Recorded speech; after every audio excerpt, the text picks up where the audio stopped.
Hey, what's up? It's Jim, and I just got back from the new film Young Adult.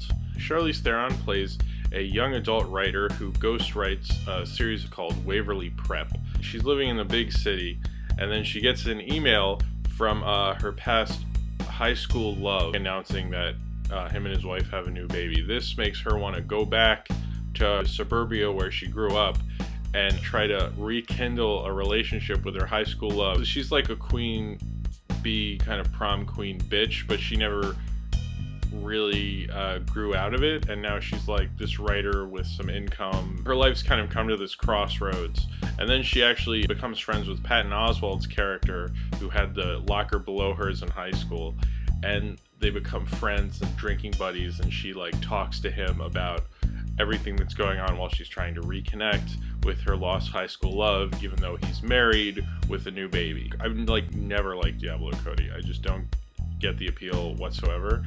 But I actually kind of like this movie. It's very similar to Juno in some ways, because the structure of it basically is like kind of The Descendants or 50-50 or something, where you're caught in a crossroads in your life and find the right way out of it. But instead of like in 50-50, it's beating cancer, and in Descendants, it's, you know, he's trying to get his family back together. Those are honorable, life-changing, midlife crisis kind of movies. This is not honorable at all. She's a terrible person.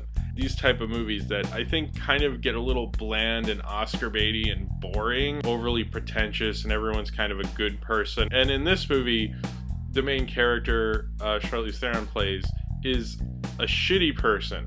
Her character reminds me a lot of like someone like who Cameron Diaz played in Bad Teacher. Charlize Theron's actually pretty good at being a comedic actress, because this character is pretty mentally imbalanced. I mean, she's pretty close to a mental breakdown, and Charlize Theron plays it perfectly, that you know she's not going to get with this guy at all, but she like wants it so much, keeping the dramatic elements and the comedic elements working very well. It's fairly subtle. It's not showy. I think that's the one thing, like around Oscar time you get very showy performances, and this isn't a showy performance as much, but it's a really interesting one. And the dark tones of this movie you can't really get from the advertisements. I mean, you can get her bitchiness, which you can pick up on pretty easily. She's like clearly an alcoholic, and she's always waking up hungover in her bed. She has this old mixtape she found that he made her, and she listens to it on the ride there, and like listens to it sometimes when she drives around the town. I think this is probably the most creative one of those crossroads movies I've seen in like a while. They've done that formula before. They did it straight in Juno, and I think in Young Adult they look at that formula and go, well, how can we twist this and make this interesting again? I definitely think Jason Reitman has a weird thing about suburbia. He definitely finds cities to be empty and sad and like lonely. Like every character who lives in a city in one of his movies, like Up in the Air and this movie, are like alone and sad, and like will sit on their balcony, you know, looking at, you know, having an existential crisis or something. But you know, in suburbia you can really find yourself. I don't think it conflicts what it's doing, but I do get tired of his style doing that sometimes. This whole idea that high school was really important, I don't think high school is that important. I think people have made high school really an important part of their lives, and it's a really diluted idea. And maybe this film is looking at that idea and viewing it as diluted because she put so much stock in it. But I can tell like Jason Reitman and Diablo Cody do really care about their high school existences and really want to still talk about it. And it's like you get so far removed from it.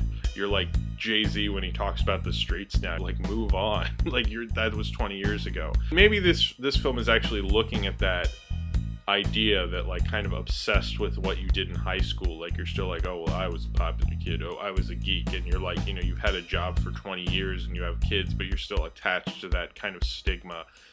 Yeah, I guess this film is kind of looking at that idea, but it is a little sad, like people still look at that kind of those archetypes and have so much faith in them. So if you have seen Young Adult and you would like to talk about it, then comment below in the comments, and subscribe if you would like to.